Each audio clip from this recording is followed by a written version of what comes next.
First things first, beer check. Looking good, looking good. Welcome to HM's Footy Corner, where we dissect all things football. And this particular episode, we're dissecting last night's two splendid Champions League ties. Two of European juggernauts going toe-to-toe at the mystical Anfield, and two of Europe's most emerging talents in Frankfurt and Napoli. So grab your brew, and let's get into it.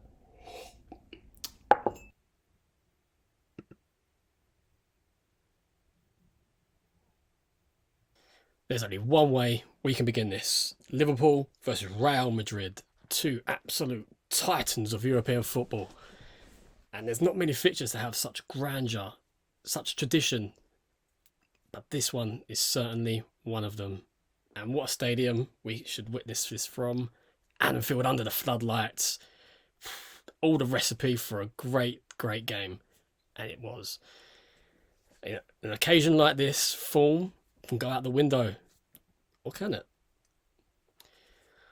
Liverpool started the game on absolute fire. They came out the blocks like a greyhound at Walthamstow races, and it didn't take long, less than 5 minutes, before Mo Salah unlocked the defence with a De Bruyne-esque ball, splitting it down the middle into the path of the misfiring Darwin Núñez. But today, he had his shooting boots on, and he wrong-footed Courtois into the back of the net. Anfield erupts. 1-0 Liverpool. Great start to the game for the Klopp's men. And they continued their high press, what we see of Liverpool of old, similar to the 2019, 18, 20 teams. Very aggressive in their press, forcing Real Madrid mistakes. They were going long, losing it. Liverpool were countering back. And it didn't take long for them to get their second of the game. It was a clumsy back pass, bouncing back pass to Courtois, who's muffling around with the ball at his feet. It comes off his knee, and the Duracell-powered Mo Salah hunting down the loose pass to slot it home for 2-0. Delightful moment for Anfield as they go wild for the second time within the first half. This could be the catalyst they needed to change their season around and be the beacon of hope for their fans so desperately needed. What a moment. This is storybook stuff. But hold on. Vinicius Jr. must not have read the book. He must have left the screenplay at home. He must have left his library card at home. He doesn't understand that Liverpool want to carry on scoring more goals. He slides the ball into Benzema, little 1-2, and smashes it to the top right-hand corner. Momentum shift. Boom. And just like that, Real Madrid were back in the game, and the momentum's such a big thing in football. And here we see such a shift, like a bell swinging at 12 noon. Real Madrid back on top, back into the game, and their short-lived lead of Liverpool is down to 1 goal. And then deja vu happens. A pass back from Gomez to Alisson, and he's so calm, too calm. He's hunted down by Vinicius Jr. again, and Alisson smashes the ball into Junior, and it loops into the goal. It's 2-2, 2-2. Liverpool have surrendered like the French in World War II, and they've thrown away the lead.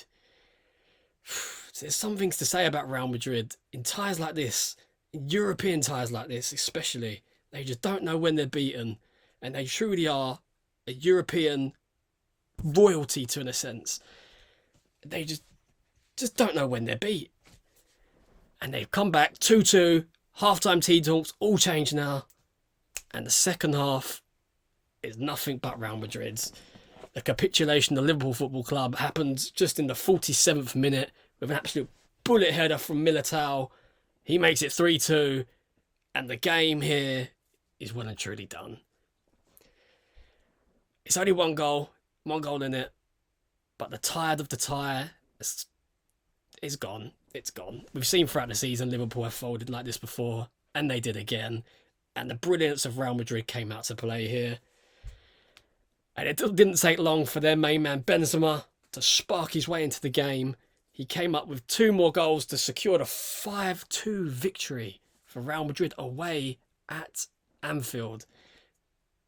Delightful moment for them. That right there. Game done. Real Madrid take a 5-2 lead back to the Bernabeu. Game done. What can we say? I think it may be worth to note Real Madrid's prowess in competitions like this. European football, Real Madrid go together like Kim Kardashian and sex tape. They're just synonymous with each other. And I think Don Ancelotti's going to go home today, get out his cigar, have a puff on that, and enjoy the feats of that victory. But make no mistake, it could have been different. There were numerous chances when Liverpool were 2-0 up. One that comes in mind was the goalmouth scramble that was cleared off the line by Militao. If they had just managed to squeeze that over the line, the tie could have been different. Fine margins at elite level football. And here we are, 5-2. Game done. And once again, it was Liverpool's constant errors that we've seen this season, from the defensive positionings to loose balls being lost in the midfield from guys like Fabinho, that have cost them crucial goals at crucial moments. And that's the difference between the truly elite teams and those that are struggling. And I don't think that's just the tie done. That's probably Liverpool's season done. Bar some miraculous recovery, like Rob Holding's hairline. They're going to need something even better than what they managed to produce against Barcelona a few years ago. And that's the Liverpool versus Real Madrid tie done. On to Napoli and Frankfurt. A great game coming up. Whilst my night was spent watching Liverpool Real Madrid, there was an equally intriguing tie across the continent in Frankfurt, Germany, who are playing host to the high-flying Napoli.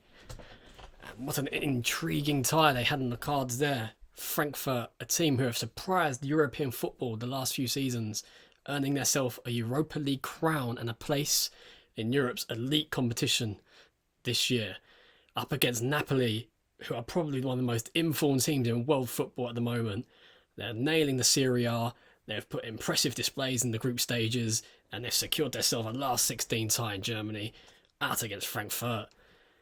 Now this tie, on the cards, looks like a Napoli comfortable win, and from what I've seen of the highlights, it kind of played out that way, with the genius of Osimhen and Kvaratskhelia. I've definitely butchered that name, but you know who I'm talking about. From here on in, I'll call him the Georgian Wizard, just so you know who I'm referring to, because I'm not going to insult him any further, because he's too good of a player for me to do that. And yet, on the night, Napoli ran out easy 2-0 winners. Didn't concede a goal, defensively solid, but also ran right offensively. Then it could have been a lot more than 2-0. But Osimhen got himself on the score sheet again with a nice tap in from the right.